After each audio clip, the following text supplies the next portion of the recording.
मित्रों, आज जब मैं कह रहा हूं कि इस बार 26 के बंगाल के विधानसभा चुनाव में बंगाल में हमारी सरकार बनेगी, इसका मजबूत आधार भी भारतीय जनता पार्टी के पास है। मैं आपको 2014 से 2024 तक के चुनाव के यात्रा के परिणामों को बताना चाहता हूं।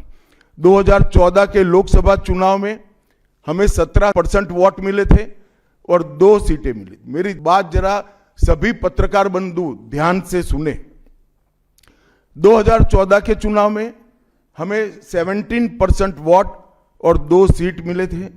2016 के विधानसभा चुनाव में हमें 10% वोट मिले और विधानसभा की केवल 3 सीटें मिली थी।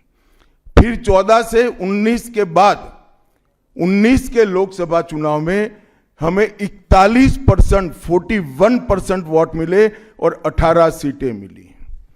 और 21 के विधानसभा चुनाव में हमें 38 वोट मिले और 77 सीटें मिली।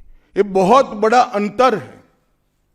जिस पार्टी को केवल 3 सीट मिले थे, वो पार्टी 5 साल के ही अंतराल में 77 सीट प्राप्त करी। और इसका नतीजा देखिए, कांग्रेस जिसकी एक प्रकार से स्थापना ही बंगाल से शुरू हुई, वो कांग्रेस पार्टी बिग जीरो पर पहुंच गई। और 34 साल तक शासन करने वाला कम्युनिस्ट गठबंधन भी एक भी सीट प्राप्त नहीं कर पाया और हमने मुख्य विपक्ष का स्थान प्राप्त किया। आज शुभेंदु जी मेरे साथ यहां पर बैठे हैं, वो हमारे प्रतिपक्ष के नेता हैं।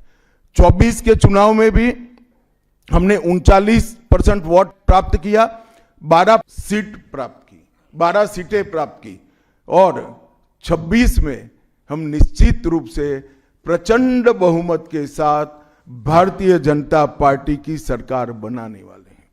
मित्रों, ये 24 से अब तक का समय भारतीय जनता पार्टी के लिए बहुत शुभांकर सिद्ध हुआ है। 24 में लगातार तीसरी बार नरेंद्र मोदी जी इस देश के प्रधानमंत्री बने।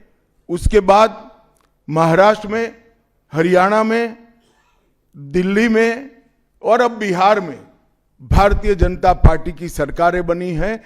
24 के चुनाव में उड़ीसा और आंध्र प्रदेश में भी पूर्ण बहुमत की भाजपा की और एनडीए की सरकार बनी है। मुझे पूरा भरोसा है कि 2026 में बंगाल में 2/3 बहुमत के साथ भारतीय जनता पार्टी की सरकार बनेगी। ये बंगाल की जनता तय कर बैठी है।